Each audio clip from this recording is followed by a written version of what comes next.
ओम। वेद ही हिंदू धर्म के सर्वोच्चम, सर्वप्रिय, सबसे प्राचीन दस्तावेज हैं।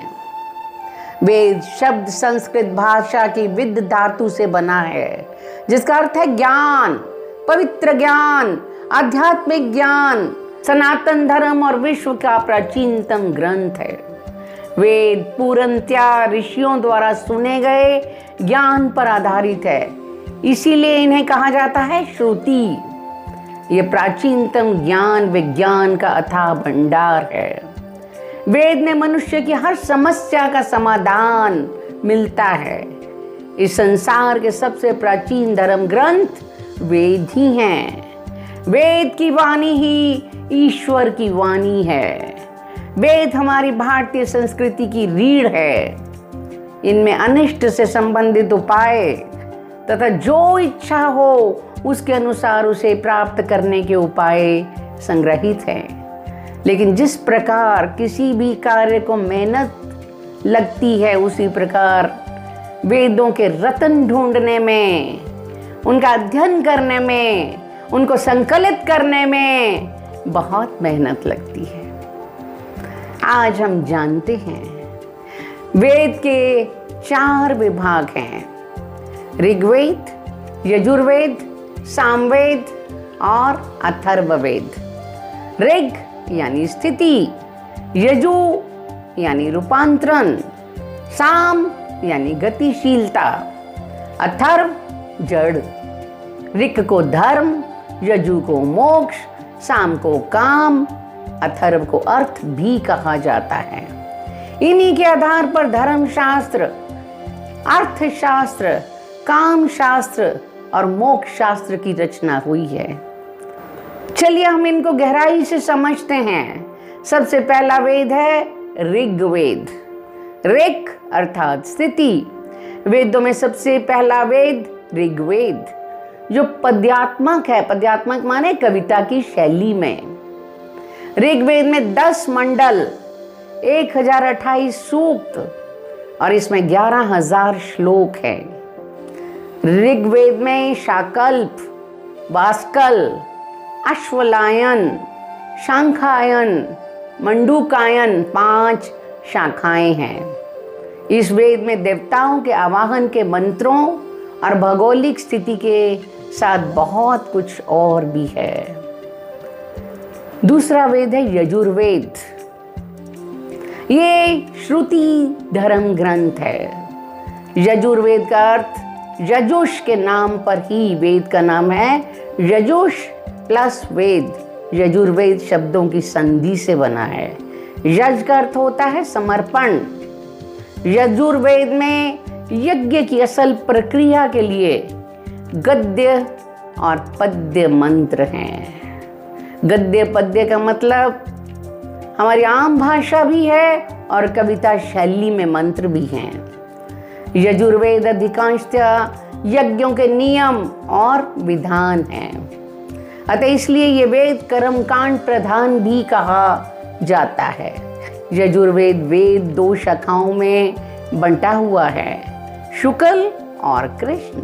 सामवेद गीत संगीत का तीसरा मुख्य वेद है।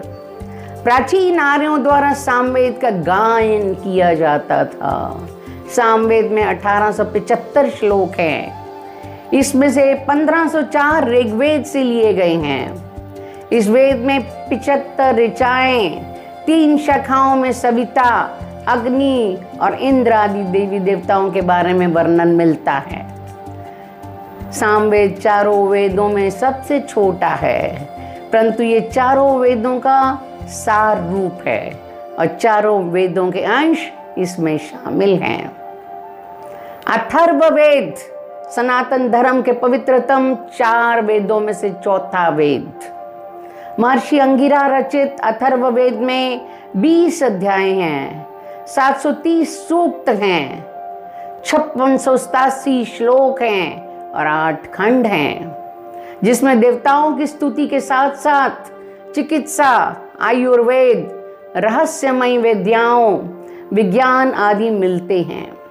अथर्ववेद में ब्रह्मा जी की सर्वत्र चर्चा होने के कारण इस वेद को ब्रह्म वेद भी कहा जाता है।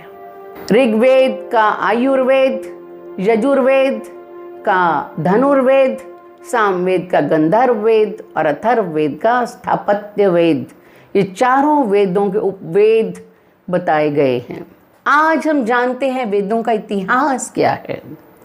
मानव सभ्यता के सबसे पुराने लिखित दस्तावेज वेदों को ही माना जाता है।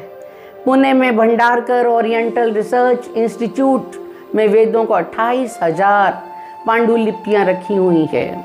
इस पांडुलिपि में 30 पांडुलिपियां ऋग्वेद की बहुत ही महत्वपूर्ण हैं, जिन्हें यूनेस्को ने विरासत सूची में शामिल किया है। यूनेस्को द्वारा ऋग्वेद की 1800 से 1500 ईस्वी पूर्व की 30 पांडुलिपियों को सांस्कृतिक धरोहरों की सूची में शामिल किया गया है। यूनेस्को की महत्वपूर्ण 158 सूची में से भारत की महत्वपूर्ण सूची 38 है, जो हमारे लिए बहुत गर्व की बात है। ब्रह्मा जी द्वारा वेदों का ज्ञान सबसे पहले 4 ऋषियों अग्नि, वायु, अंगिरा और आदित्य को सुनाया गया था। वेद ही वैदिक काल परंपरा की सर्वोत्तम कृति है। ये पिछले 6-7 हजार ईस्वी पूर्व से पीढ़ी दर पीढ़ी चली आ रही है।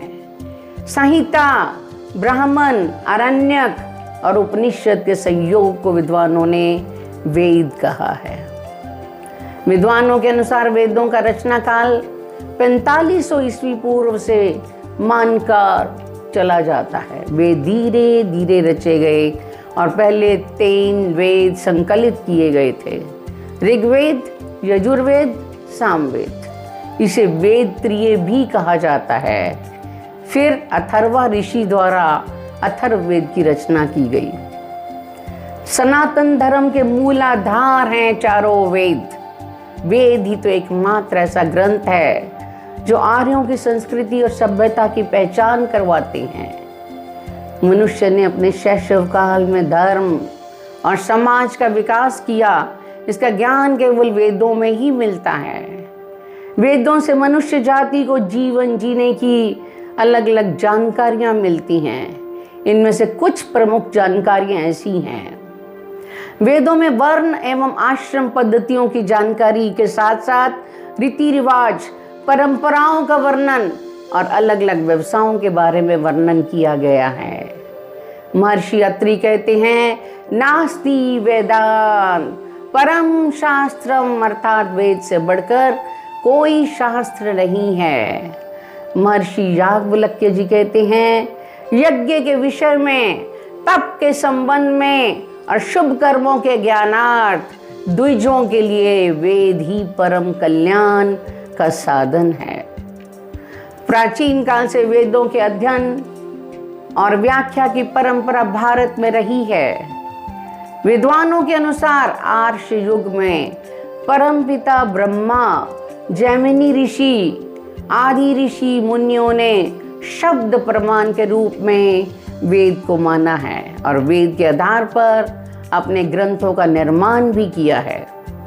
जैमिनी ऋषि, पराशर ऋषि, कात्यायन ऋषि, याज्ञवल्क्य ऋषि, व्यास ऋषि आदि को प्राचीन काल के वेद वक्ता कहा जाता है। आज हम देखते हैं वेदों में ब्रह्मा, ईश्वर, देवता, ब्रह्मांड, ज्योतिष, गणित, रसायन, औषधि, प्रकृति, खगोल, भूगोल, धार्मिक नियम, इतिहास, रीति रिवाज आदि लगभग सभी विषयों से संबंधित ज्ञान भरा पड़ा है। एक ग्रंथ के अनुसार ब्रह्मा जी के चारों मुख से वेदों की उत्पत्ति हुई। वेद सबसे प्राचीनतम पुस्तक है लिखित, इसीलिए किसी व्यक्ति या स्थान का नाम वेदों पर से रखा जाना स्वाभाविक है। जैसे आज भी रामायण, महाभारत इत्यादि से आए हुए शब्दों से मनुष्य और स्थान आदि का नामकरण किया जाता है। वेद मानव सभ्यता के लगभग सबसे पुराने लिखित दस्तावेज हैं। इनके आगे हम मस्तक झुकाते हैं, इनके नाम से हम अपने बच्चों के नाम रखते हैं। धन्य है भारत भूमि, धन्य है सनातन धर्म, धन्य है परमात्मा जिसने वेदों को भारत में दिया।